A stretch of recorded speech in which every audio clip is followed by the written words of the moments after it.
Hello, hello. Welcome on into another episode of the Whiskey Crusaders. I'm Will. I'm Sarah. I'm Matt. On today's episode, we're talking about a Redbreast product once again. This is the Kentucky Oak Edition. Yay! Be sure to hit that like and subscribe button and click that notification bell. Matt, you know I'm excited about Irish whiskey. Why don't you tell us Absolutely. a little bit about this Redbreast? All right. Redbreast Kentucky Oak Edition. Look at that. Nice blue on there. Single pot still. Brought up to 101 proof. I thought was kind of cool. Ooh. I like it. It's a blue box this time. I hope to replace that disgusting, terrible cask strength small batch crap they made. We've not reviewed yet because it sucks. But we will at some point and tell you how much it sucks. All right. So anyway, it's finished in American oak. Sorry. It's finished in American oak made with malted, of course, unmalted barley.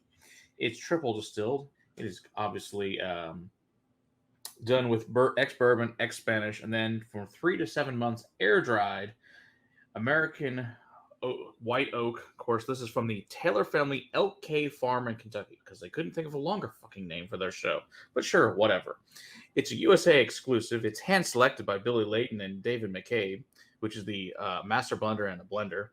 Like I said, the Elk Cave Farm is run by Clifton and his sons, Stephen Taylor. It's a 1,300-acre white oak farm that they bought in 1959. So it's been around for quite some time, so they might know something about trees.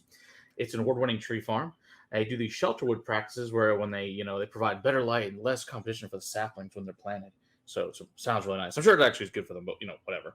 Anyway, so it's also good to keep the water clean, provide oxygen for future generations. Just slightly important for all of us humans. That's all. Once the cheese are chosen, 63 barrels were only made of this, so that's not a whole lot. And No. they're all air dried, and then were shipped and filled with Redbreast, and it's non-chill filtered. So let's see what we think of this Kentucky edition here. I'm hoping this is a unique series to start with this. I don't know. They have different states. I think it'll be really interesting to see, as we've learned with different states, their oak is very different depending which state it's from. It smells nothing like any other Redbreast I've ever smelled. Mm-mm. It's very unique, and it's very sandalwood, cedar, warm post. It's very incense. oaky. Yeah, incense. Yeah, definitely. It's specifically church incense. Mm-hmm. It's got a little creaminess to it. I get a little bit of that, but I get a lot of other incense as well. Vanilla, like custard. Into a store that sells incense, and they got all the sticks out there that you pick. Oh, it's a kind of a collaboration. A collaboration of a lot of them. So when you said it was a Kentucky edition, I was just kind of under the impression that this was going to be all like used bourbon barrels. Oh yes. This is new oak. New oak specifically from Kentucky. That's white oak, though, grown on this specific farm. Okay, interesting. So it's very interesting, unique spirit. I hope in other states that come from will be interesting to see. I know from other states we've seen things vastly different oak grows in different parts of this country. Right. So American oak to me really is a misnomer. It needs to be said, well, what part of America? Because it's a vastly different climate in America. So if you're talking like Ozarks and stuff, we all kind of know. But if you go to like the Northwest, you go to Minnesota, they're all vastly different oak. Right. Yeah, Minnesota oak and Kentucky oak are different. Very different. Well, and the way they dry too in their climates, it's all different. Exactly. It all plays a fact into it. Ooh, so I'm getting like a sliced Fiji apple, a little oatmeal, and some butter, honey nut Cheerios, little carnations. I do get a lot of that buttery creaminess that you get from a pot still. Ooh, mulled spices and cranberries. I'm not a fan of this nose. It's really hard for me to move past that incense. It does not smell like Irish whiskey. I will definitely say it does not smell like a single pot still. Which I'm having a hard time putting my marker on malted barley, like as even a grain. Yeah, it's so oaky different that none of the tropical fruits you typically get from a single pot still are here at all. Even the malt is heavily covered up. I might call this a brandy cognac kind of smell before I call this even a single malt smell. Yeah. Well, it's single pot still, but still okay. Sorry, single pot barley, but whatever. So this is in the States only. Yes, correct. What's the price point on this? $100. It's unique. Yes, it's definitely unique. All right, let's see if it tastes. Yeah, I need to taste it better.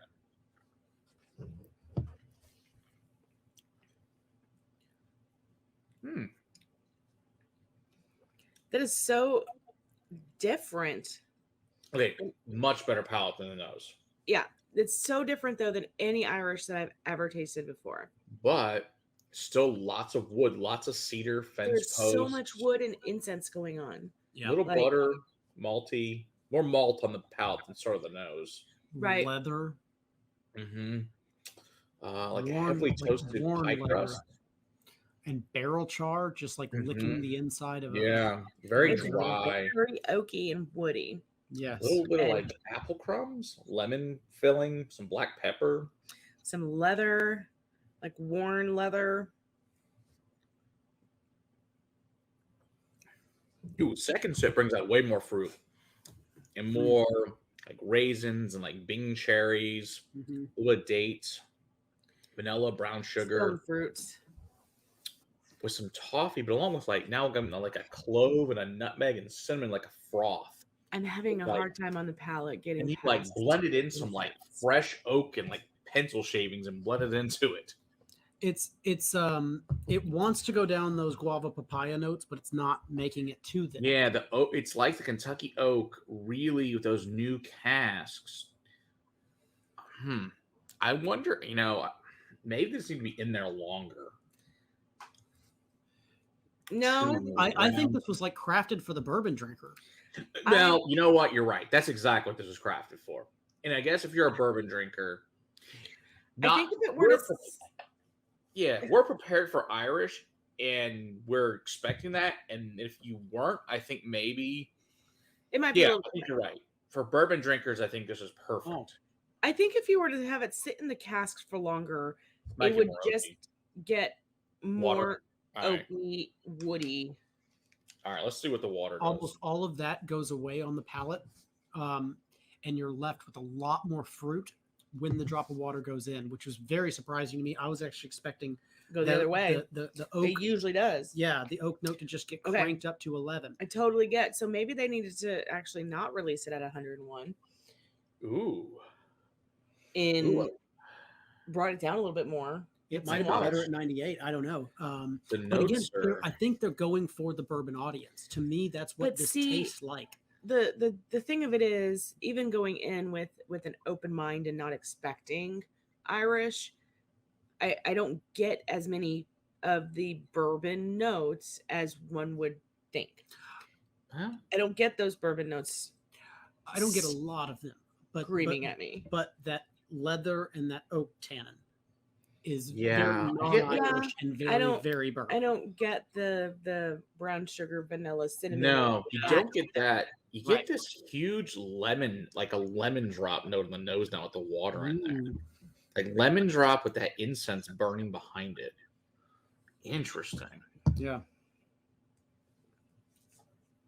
It's definitely an interesting, different Irish whiskey. Yeah. And same thing with the palate. Tons of lemon, and then bring some apple with the water. You need to send a sample of this to Donald. This is very interesting. Yeah, because they won't get it in Canada. Yeah. This is an interesting. I like the experiment concept of this. I'm not sure, like for us, the way we like Irish, I'm not sure it's really full. I don't think it was made for us though. This was made No. like I think for getting bourbon drinkers to go. Well, let me try something different. And specifically, it says Kentucky oak on it. That was made for people to drink bourbon. Yeah. But I do think bourbon drinkers would like this, and I think this would be fun to put in a blind with some bourbon drink to see what Yeah. they think of it. And 101 proof, it's got the proof point to send it to a bourbon.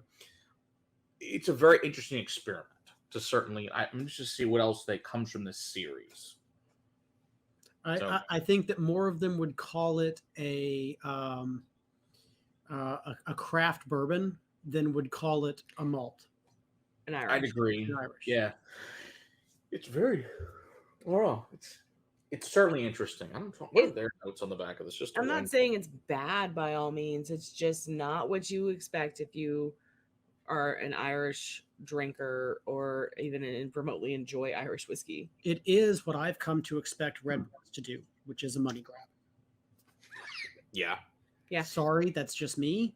Maybe it's not just me, but I I have not been a huge fan Since they switched. since they changed the cask strength. Yeah. When that change happened, it just kind of everything for me went downhill from there. It's been on a constant slide.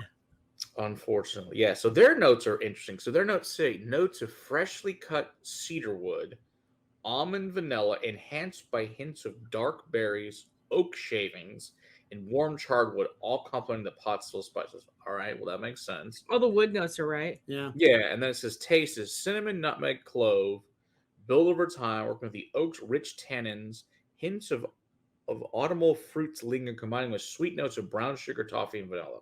I don't get the brown sugar, toffee, or vanilla.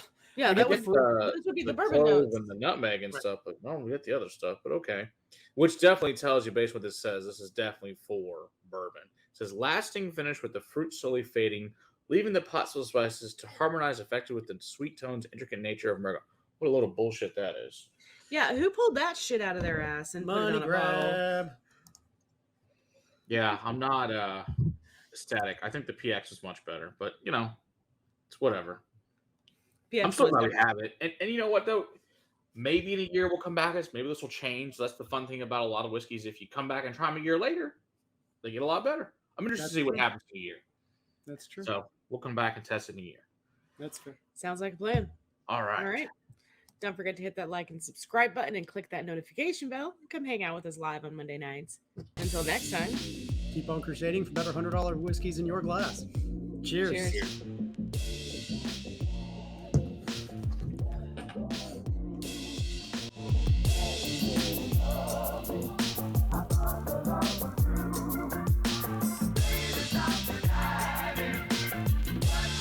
That's disappointing. I do hope it changes and gets for the better, but based on their tasting notes, I'm not expecting. It doesn't taste bad. It's not $100 good. If that was $50, all right. Yeah, I'd be all over that at $60. Should be $50, not $100. $100, no, it's enough.